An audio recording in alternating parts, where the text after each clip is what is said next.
एक बार नारद जी ने ठाकुर जी को श्राप दे दिया। उस श्राप को प्रमाणित करने के लिए भगवान ने जन्म धारण किया, राजा का वेश धारण किया। श्री पार्वती जी आश्चर्यचकित हो गईं। कारण क्या हुआ? नारद जी तो भक्त हैं, भगवान को श्राप क्यों दे दिए? भगवान से क्या अपराध बन गया कि नारद जी ने श्राप दे दिया? नारद जी गुरु है ना, इसलिए गुरु का दोष नहीं देखा जाता है। भगवान का दोष देख सकते हो अज्ञानता की स्थिति में, लेकिन गुरु का दोष अज्ञानता की स्थिति में भी नहीं देखना चाहिए। तो श्री अम्बा पार्वती जी कहती हैं कि हमारे गुरु जी श्राप क्यों दे दिए? रमापति से क्या अपराध बन गया था? शंकर भगवान हंसने लग गए, बोले बिहस महेश तब ज्ञानी मूढ़ न कोय, जय क्षण जस रघुपत करहि तेहि क्षण सो तेहि क्षण तस होए। शंकर भगवान मुस्कुराने लगे, समझ गए उनकी हृदय की बात को कि अपने गुरु जी के को दोष नहीं देख रही हैं, हमारे प्रभु का दोष देख रही हैं। लेकिन ठीक है, कह दिया इस संसार में न कोई ज्ञानी है न कोई मूढ़ है। जिसको भगवान जिस समय जैसा बनाना चाहते हैं उस समय उसको वैसा पाठ करना पड़ता है। यदि अज्ञानी बना देंगे तो अज्ञानता का पाठ करना पड़ेगा, यदि ज्ञानी बना देंगे तो ज्ञानी का पाठ पढ़ना पड़ेगा, यदि राक्षस बना देंगे तो राक्षस का पाठ पढ़ना पड़ेगा, यदि देवता बना देंगे तो देवता का पाठ पढ़ना पड़ेगा, साधु बना देंगे तो साधु का पाठ पढ़ना पड़ेगा। जो भगवान बना देंगे उसी का पाठ पढ़ना पड़ेगा। गिरस्थ बना देंगे गिरस्थ का पाठ पढ़ना पड़ेगा, चाहे जो भी हो। तो पाठ तो भगवान देते हैं। नट मरकट इव सबहि न चावत, राम खगेश वेद जस गावत। नट मरकट की तरह भगवान जैसे नट मरकट को नचाता है, बाजीगर मरकट को नचाता है, बंदर को नचाता है, उसी तरह से भगवान मरकट की तरह सारे संसार को नचाते हैं। एक बार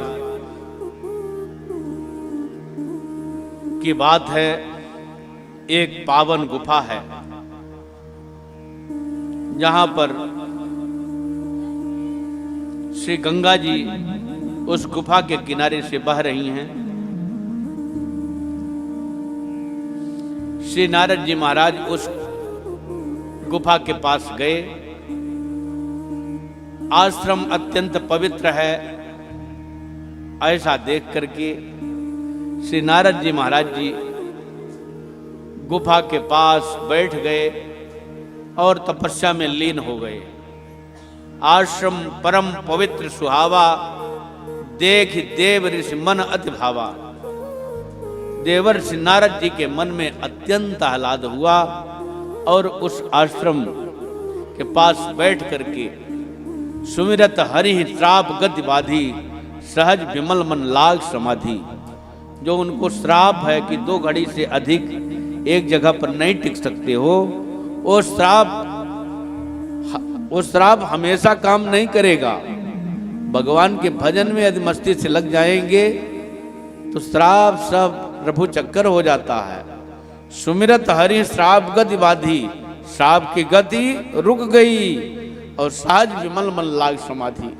श्री नारद जी महाराज जी को समाधि लग गई और ऐसा भगवान का अखंड भजन करने लगे कि देवता लोग डर गए, कहीं हमारा राज्य प्राप्त करने के लिए नारद जी तो तपस्या नहीं कर रहे हैं। मुनि गति देख सुरेश डराना।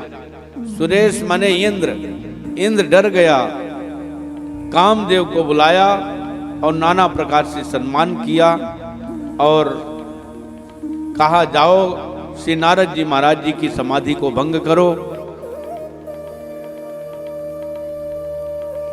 जैसे सूखी हड्डी को कुत्ता लेकर के भागता है कि हमारी हड्डी को कहीं सिंह छुड़ा न ले, ऐसा समझ करके वह भागता है। सूख हाड़ लय भाग सठ, स्वान निरख मृगराज। शेर को देख करके अपनी सूखी हड्डी लेकर भाग रहा है। सूखी हड्डी को चबाता है ना कुत्ता, तो उसके दाढ़ फट जाते हैं, तो खून का स्राव होता है, तो खून का स्वाद आता है, तो वो सोचता है कि इस हड्डी में स्वाद है। वास्तव में हड्डी में नहीं स्वाद है, उसका जो बल, उसका जो खून गिर रहा है, उसी खून में स्वाद है। तो अपने ही बलवीर का नुकसान करके जीव सुखी होता है, अपने ही बलवीर को छीण करके जीव सुखी होता है। विषयों में लिप्त होकर के जीव को ये नहीं पता चलता है कि हमारा नुकसान हो रहा है, वह तो अपना लाभ समझ करके बड़ा सुखी होता है। श्री नारद जी महाराज की तपस्या को देख करके इंद्र जो है घबराया, और इंद्र ने कामदेव को बुला करके उसकी तपस्या का, श्री नारद जी की तपस्या भंग करने को कहा। कामदेव ने नाना प्रकार का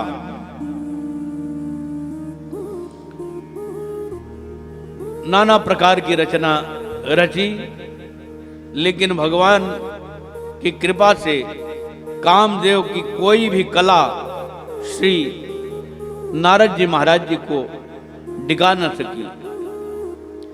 नाना प्रकार से अप्सराओं को श्री नारद जी महाराज ने देखा है। नारद जी महाराज जी के चरणों में आकर के कामदेव प्रणाम करता है और अपनी गलती मनाता है। नारद जी महाराज ने कहा, कोई बात नहीं, आपका जो काम है आप कर रहे हो, मेरा जो काम है मैं कर रहा हूँ, कोई दिक्कत नहीं है। प्रिय वचनों से संतोष कर दिया। श्री नारद जी महाराज जी की बहुत प्रकार से बड़ाई किया और देवताओं की सभा में जाकर के मुनि की सुशीलता और अपनी करनी का वर्णन किया। सबके मन में आश्चर्य आया। मुनिराज श्री नारद जी की प्रशंसा करके सबने उनको सिर झुकाया।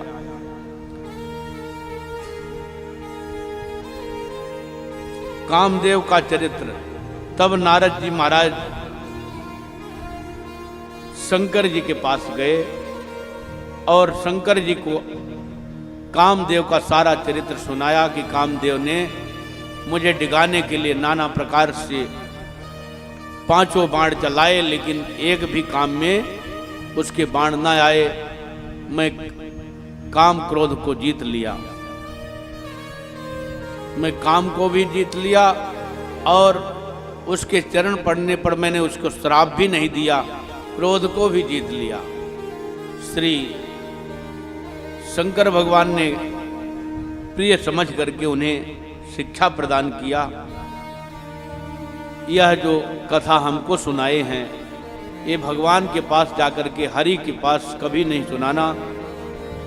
शंकर श्री नारद जी महाराज कहते हैं, कहीं प्रसंग चल ही गया तो क्या किया जाएगा, तब तो सुनाना पड़ेगा। शंकर भगवान ने कहा, चले हूं प्रसंग दुरायो तब हूं, प्रसंग चले तो भी दुरा देना। कभी भी इस बात को श्री हरि के पास नहीं कहना। श्री नारद जी महाराज ने सोचा कि ऐसा शंकर भगवान क्यों कहते हैं, ये कामारी हैं और मेरा नाम कामारी पर जाएगा तो इसमें इनका क्या नुकसान होगा। ये अकेले ही कामारी बने रहना चाहते हैं, मुझको कामारी नहीं बनना दे, मतलब कहते हुए नहीं सुनना चाहते हैं। मैंने तो काम को भी जीता, क्रोध को भी जीता, ये तो क्रोध को नहीं जीते, जला करके कामदेव को भ्रष्ट नष्ट कर दिया। मैंने तो काम को जीता और क्रोध को भी जीता। मेरे पास डबल पदवी है, डबल प्रभाव है, लेकिन शंकर भगवान हमारे प्रभाव को सहन नहीं कर पा रहे हैं, इसलिए मना कर रहे हैं कि हरि को नहीं बताना। जब तक हरि को नहीं बताया जाएगा तब तक कीर्ति का विस्तार कैसे होगा। ऐसा समझ करके नारद जी महाराज भय श्री नारद जी महाराज क्षीर सिंधु पहुंचे। क्षीर सागर में भगवान से मिलने के लिए गए। भगवान तो सब जान गए कि नारद जी को मोह हो गया है, अभिमान आ गया है। अब यह अभिमान, देखो कोई फोड़ा हो जाता है छोटा सा, तो कभी कभी डॉक्टर लोग दवा देते हैं, दवाई दे करके दबा देते हैं। और जब वह फोड़ा दवाई देने से नहीं दबता है, तब फिर क्या करते हैं? ऑपरेशन करते हैं। ऑपरेशन नहीं करेंगे तो फोड़ा जान ले लेगा, कैंसर का रूप धारण कर लेगा, इसलिए ऑपरेशन करना पड़ता है। श्री रमानाथ ने देखा कि इनको दवाई तो शंकर भगवान ने दिया, चले हो प्रसंग दोहराए हो तब भगवान से बात कभी नहीं कहना, दवाई तो दिया, लेकिन ये इनका अभिमान रूपी फोड़ा दवा नहीं, इसलिए इसका ऑपरेशन आवश्यक है। तो भगवान ने ऑपरेशन करने की विधि अपनाई। उसको जब ऑपरेशन करना होता है तो फोड़ा को और बढ़ा दिया जाता है, फोड़ा और बढ़ जाए, पक जाए, एकदम परिपक्व जब हो जाएगा तब उसको अच्छे से निचोड़ करके और जितनी कचट होगी, जितना उसमें मवाद होगा, सब निकाल करके बाहर कर देगा। तो ऐसे भगवान ने किया। इनको अभिमान है ही है कि मैं शंकर भगवान से कहीं एक दर्जा ऊंचा हूं, एक सीढ़ी मेरी ऊंची है, मैं काम को भी जीता हूं, क्रोध को भी जीता हूं। तो भगवान वही लीला कर दिए। पहले आते थे तो कहते थे आइए नारद बैठिए, आसन दिवा देते थे। अब इस बार नारद जी आए तो उठ करके श्री रमा निवास रमापति वैकुंठाधीश उठ करके दौड़ते हैं, दौड़ करके उनको हाथ पकड़ करके ले आकर के अपने आसन में बैठाते हैं। बैठे आसन ऋषि समेता, जिस आसन पर भगवान बैठते हैं उसी आसन पर उनको बैठाते हैं। ऋषि के साथ यानी नारद जी के साथ राम जी बैठते हैं। तो अब जो है नारद जी महाराज जी को लगा अब तो मैं भगवान के समान आसन वाला हो गया, मेरी पदवी भगवान के समान है, इसीलिए तो भगवान अपने आसन में मुझे बैठा रहे हैं। देखो शंकर भगवान को ये हमारा पद अच्छा नहीं लग रहा था, विष्णु भगवान देखो कितना हमको अपने समानता के कक्ष में मान रहे हैं, अपने समान बैठा रहे हैं। जब इतना मन में आया तो भगवान ने कहा, हे मुनीश्वर आपने बहुत दिनों में कृपा की। हाथ जोड़ करके अब कहते हैं कि इस फोड़ा को और बढ़ाते जा रहे हैं। हो मुनीश्वर आपने बहुत दिनों में, बहुत दिवस कियो मुनि दाया, बहुत दिनों में आपने कृपा किया।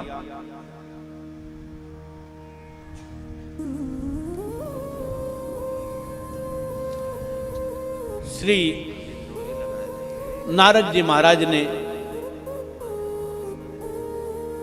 कहा, भगवान आजकल मैं एक बार निकल रहा था रास्ते से, एक बहुत सुंदर गुफा मिली, गंगा जी का किनारा था। आपके ध्यान में ऐसी मस्त समाधि लगी, ऐसी मस्त समाधि लगी कि इसी में खो सा गया, इसलिए दर्शन करने नहीं आ पाया, क्षमा करिएगा। मैं तो सदैव आपके चरणों में आता रहता हूँ, लेकिन ऐसी समाधि लगी कि मुझे होश ही नहीं था अपने शरीर का, तो आता कैसे।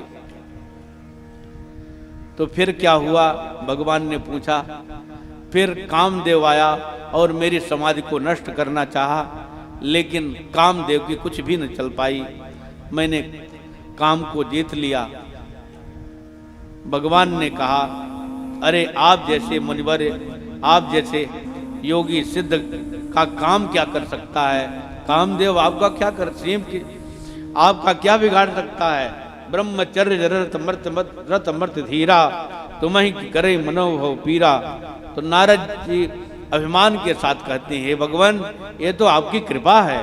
नारद कहे सहित अभिमाना, कृपा तुम्हार सहित कृपा तुम्हार सकल भगवाना। हे भगवान ये तो सारी आपकी कृपा के कारण ही सब कुछ हुआ है। करुणा निधि मन दीख विचारी उर अंकुरे गुरव तरवारी। करुणा निधि भगवान मन में विचार करके देख लिया, अंदर अंकुरण हो गया है माया का, गर्भ का, अभिमान का अंकुरण हो गया है। अब ये विशाल वृक्ष हो जाने पर मुश्किल हो जाएगा इसको, फिर इसको काटना मुश्किल हो जाएगा। इस अंकुरण को ही हम उखाड़ लें तो ये जो गर्भ का वृक्ष है, अभिमान का वृक्ष है, पनपने न पाए। बेग सुमय डारी हूँ उखारी, पन हमार सेवक हितकारी। मैं इसको शीघ्रता पूर्वक उखाड़ दूंगा, मेरा पण है सेवक का हित करना। श्री ठाकुर जी ने मार्ग में एक माया का नगर बसाया। नारद जी महाराज दंडवत प्रणाम करके भगवान को चले। मार्ग में ठाकुर जी ने अपनी माया को प्रेरा और माया ने 100 योजन का इतना सुंदर नगर बसाया। नगर बिरचिर मगमह नगर 63 योजन विस्तार, 100 योजन का विस्तार में इतना सुंदर नगर बसा हुआ है, जहां बैकुंठ से भी अधिक संपदा दिख रही है। और वो सब माया का नगर है कुछ नहीं, केवल दिख रहा है। वहां शैलनिधि नाम के राजा निवास करते हैं, जिनकी बेटी का नाम है विश्वमोहिनी। वह विश्वमोहिनी का स्वयंवर हो रहा था। नारद जी महाराज पहुंचे, राजा ने दिखाया आलिया करके अपनी बेटी का हाथ दिखाया। महाराज हमारी बेटी के दोष गुण कुछ बताओ। उसके सारे लक्षण जो यहीं बरे अमर सोई होई, समर भूमि सुख जीत न सोई, जीत ही सकल चराचर चाही, बरे शील निधि कन्या जाही, लक्षण था।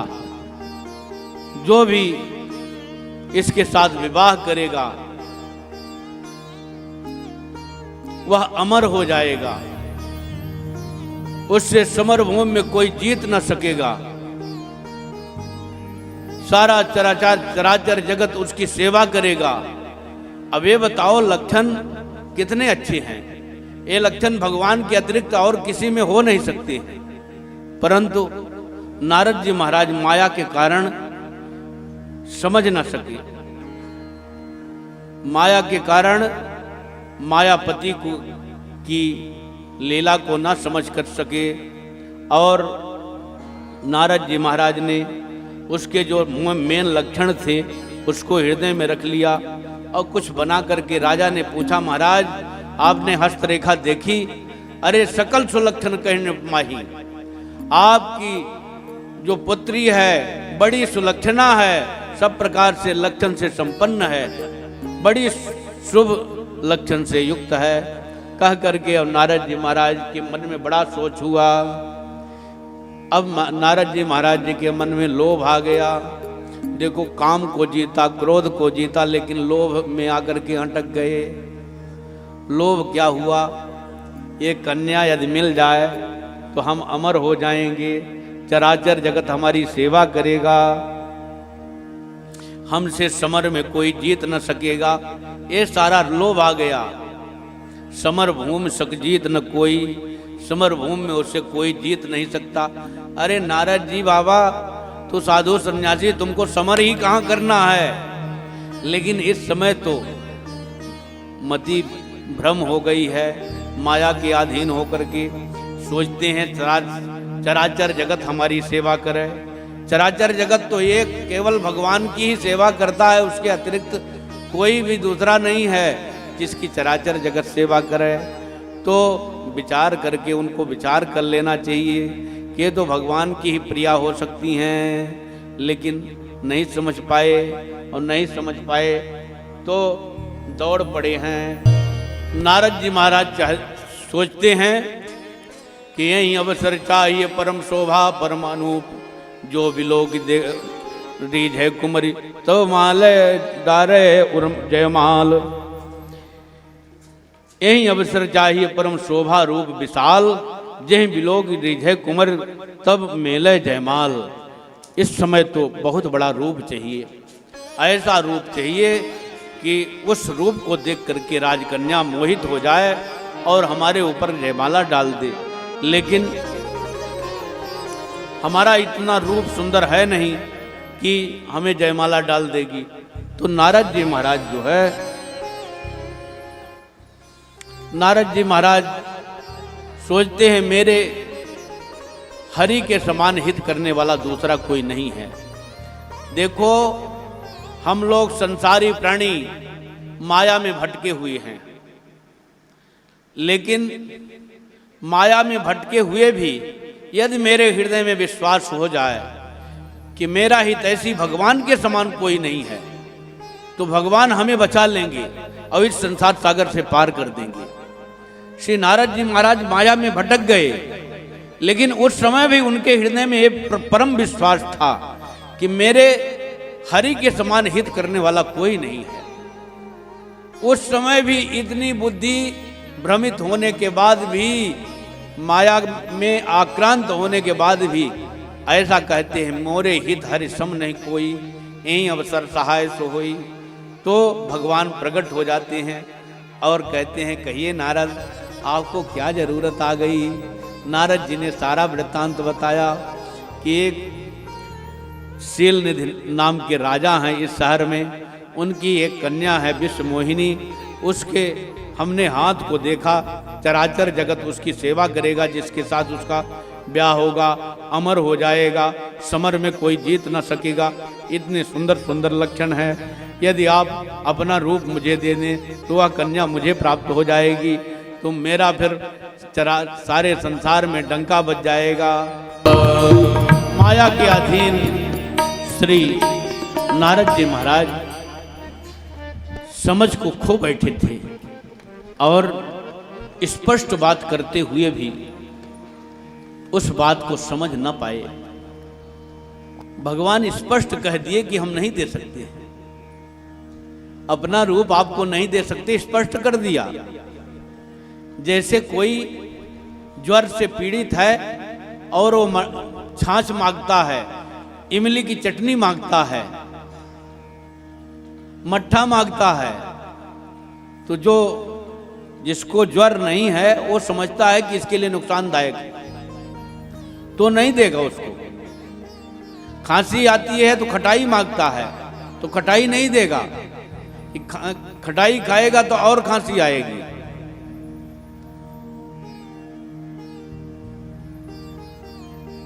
इसी प्रकार से मैंने आपका हित समझ रखा है, स्पष्ट बात कर दिया कि मैं आपको नहीं देने वाला हूं, लेकिन समझ न पाए नारद जी महाराज। नारद जी को तो केवल अपना एक कन्या में मन केंद्रित है कि किस तरह से हे विधि मिलई कवन विधि बाला, हे विधाता यह राजकन्या मुझे कैसे मिल जाए, इसके अलावा कुछ समझ में नहीं आ रहा है। श्री ठाकुर जी ने बंदर का रूप उन्हें प्रदान कर दिया, लेकिन इस भेद को कोई नहीं जानता है। सो चरित्र लख काहु न पावा, नारद जान सबही न सिरनावा। उस चरित्र को कोई भी नहीं समझ सका। सबको नारद जी दिख रहे हैं, केवल राजकन्या को बंदर दिख रहे हैं। जहां पर काम होना है उसको तो वानर रूप में दिख रहे हैं, और जितने हैं सबको नारद जी के रूप में दिख रहे हैं। और श्री शंकर भगवान से मिलकर आए हैं ना, तो शंकर भगवान अपने दो गणों को भेज दिया है, रुद्र गण भेज दिया कि पीछे पीछे जाओ, देखो नारद जी अब क्या करते हैं, क्योंकि हमारी बात इनको अच्छी नहीं लग रही है, तो कुछ न कुछ अनर्थ अवश्य करेंगे। इनसे अब अच्छा कुछ होने वाला नहीं है, कुछ न कुछ अनर्थ अवश्य होगा।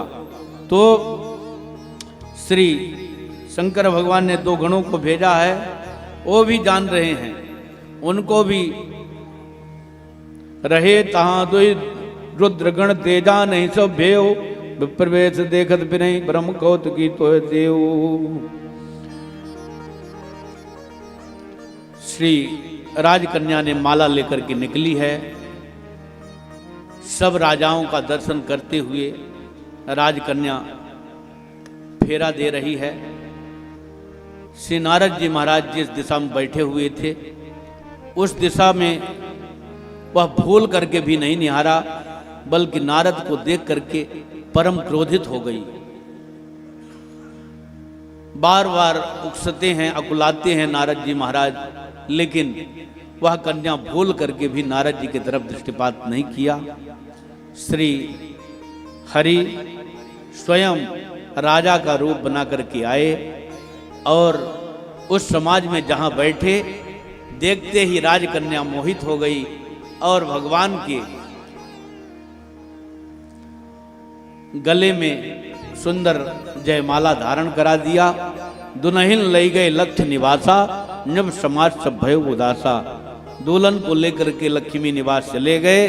इधर जितने भी राजा आए थे स्वयंवर में, सब उदास होकर के चले गए। श्री ठाकुर जी अपनी माया को अपने साथ ले गए। इधर नारद जी महाराज परम क्रोधित हुए। पहले तो रुद्र गणों को शाप दिया, तुम हंसी कर रहे थे मेरी, मैं यहां बैठा चाह कर रहा था कि राजकन्या मुझे प्राप्त होगी, और तुम कह रहे थे नीक दिन हरि सुंदरताई, तुम मेरी हंसी कर रहे तो जाओ जाकर के निशाचर हो जाओ। उन्होंने कहा भगवान बड़ी गलती हो गई, आप जाकर के जल में अपना मुख देखिए। जल में मुख देखा, मरकट बदन भयंकर देहा, मरकट का बंदर का शरीर देख करके देखत हृदय क्रोध भात ते ही मरकट बदन भयंकर देही, देखत हृदय क्रोध भात ते ही। उनको बड़ा क्रोध हुआ और क्रोध में आकर के श्री नारद जी महाराज ने श्राप दे दिया, तुम जाकर के बन जाओ, निशाचर बन जाओ। तो उन्होंने कहा भगवान जिन्होंने मरकट बनाया है, हम तो मरकट को देख करके हंस रहे थे, तो इतना भारी श्राप हमको दिए, और जिन्होंने मरकट आपको बना दिया उसको क्या दे रहे हैं? उसको भी तो कुछ उपहार देना चाहिए। श्री नारद जी महाराज कहते हैं देहाऊं श्राप कि मरी जाई, देहाऊं श्राप कि मरी जाई, जगत मोरे उपहास कराई, जगत मोरे उपहास कराई। बीचहि पंथ मिले तनु जारी, बीचहि पंथ मिले तनु जारी, संग रमा सोई राजकुमारी, संग रमा सोई राजकुमारी। बीच में ही भगवान प्रकट हो गए। नारद जी महाराज जा रहे थे, ठाकुर जी प्रकट हो गए। साथ में रमा जी हैं और वही राजकुमारी है जिस राजकुमारी के लिए तरस रहे थे नारद जी महाराज। श्री नारद जी महाराज ने कहा कि तुम पर संपदा से कहो नहीं देखी, दूसरे की संपत्ति को तुम देख नहीं सकते हो, तुम्हारे बड़ी ईर्षा है, कपट है। मथत सिंधु रुद्र ही बहुरायो, सुनन प्रेर विस्पान करायो। जब समुद्र मंथन हो रहा था, शंकर जी को आपने पागल बना करके उन्हें जो है विस्पान करा दिया। आप असुर सुरा विष शंकर ही आप रमा मंचारो, विष शंकर जी को दे दिया और असुरों को सुरा पान कराया, मदिरा पान कराया और अपने सुंदर मणि और रमा को, लक्ष्मी को रख लिया। स्वार्थ साधक कुटिल तुम सदा कपट व्यवहार, तुम हमेशा स्वार्थ साधने में लगे रहते हो, सदा आपका कपट ही व्यवहार है। इस प्रकार से नाना प्रकार से दुर्वचन कहे। श्री ठाकुर जी से कहते हैं कि अपना पावोगे फल आपन कीना, भले भवन भल पायन दीना। अब आपको अभी तक कोई भी नहीं कुछ कहा, परम स्वतंत्र न सिर पर कोई, भाव मन नहीं करो तुम सोई। तुम परम स्वतंत्र हो, तुम्हारे सिर पर कोई नहीं है, लेकिन आज मैं मजा चखाऊंगा, आज आपको छोड़ने वाला नहीं। नारद जी ने भगवान को श्राप दिया, जिस राजा का भेष बना करके तुमने मेरी वंचना किया है, मुझे ठगा है, वही राजा का भेष आपको धारण करना पड़ेगा। आपको मनुष्य शरीर धारण करके राजा बनना पड़ेगा। और आपने बानर का शरीर मुझे प्रदान किया है, बानर की आकृति बनाया है। जिस समय मुझे आपका स्वरूप चाहिए था, उस समय बानर का रूप दिया, इसलिए ये बानर भालू ही आपकी सहायता में रहेंगे। आप मेरा विवाह नहीं होने दिया, जाओ, जब आपका जन्म होगा तो स्त्री के वियोग में तुम दुखी होोगे। भगवान ने कहा, हे भगवान, मैंने तो आपको कष्ट दिया, लेकिन आप तो मेरे को श्राप नहीं वरदान दे रहे हैं। कैसे वरदान दे रहे हैं? आप कह रहे हैं राजा बन करके मैंने आपको ठग लिया और आप मुझे राजा का वेश धारण दे रहे हो, और आप कह रहे हो कि आप स्त्री के वियोग में दुखी होगे, जब आपको मैंने विवाह ही नहीं होने दिया, और मेरा ब्याह जब होगा तब तो मैं स्त्री के वियोग में दुखी होऊंगा। इसका मतलब मैंने ब्याह नहीं कराने दिया, आप विवाह कराने का गारंटी ले लिया। अब मेरा ब्याह अवश्य होगा, मैं निश्चिंत हो गया। अब अगले जन्म तक के लिए निश्चिंत हो गया कि मेरा ब्याह अगले जन्म में भी होगा।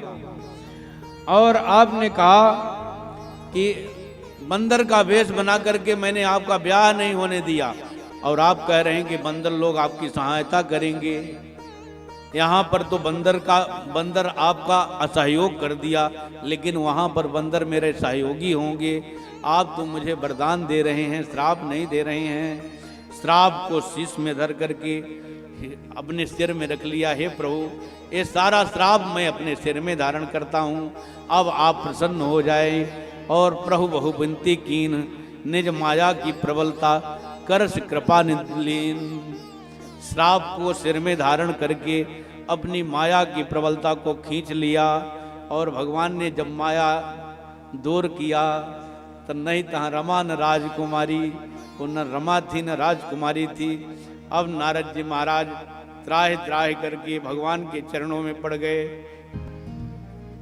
नारद जी महाराज जी की को माया से मुक्त किया है भगवान ने। नारद जी महाराज कहते हैं, हे भगवान, मेरे जो श्राप हैं वो झूठे हो जाएं।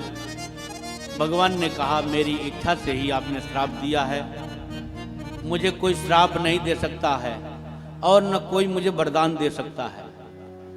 मैं चाहूंगा तभी कोई मुझे श्राप दे सकता है। भगवान कृष्ण ने किससे कहा था कि हम तुम्हारा श्राप नहीं लेंगे? किसी से भगवान कृष्ण ने कहा था ना, मैं तुम्हारा श्राप नहीं लेता हूं, याद नहीं आ रहा है। तो भगवान चाहें तो श्राप को स्वीकार कर लें, और न चाहें तो कोई उनको श्राप दे नहीं सकता है। भगवान कर्तुम अकर्तुम अन्यथा कर्तुम समर्थ है, कर्तुम अकर्तुम अन्यथा कर्तुम समर्थ हैं। ठाकुर जी को कौन श्राप दे सकता है? लेकिन भगवान ने कहा, मेरी इच्छा से ही आपने श्राप दिया है, मेरी लीला होगी। मुन कर हित मम कौतुक होई, अवश्य उपाय कर्म में सोई। मुन का हित हो गया और मेरी लीला हो जाएगी, अवश्य करके मैं यही कार्य करूंगा। भगवान ने कहा कि मेरी इच्छा से आपने श्राप दिया है। नारद जी महाराज ने कहा, मैंने बहुत दुर्वचन कहे, ये पाप कैसे मिटेंगे? श्री ठाकुर जी ने कहा, शंकर भगवान का जाकर के भजन करो शंकर भगवान के नाम का जाप करो, तब तुम्हारे हृदय में विश्राम होगा।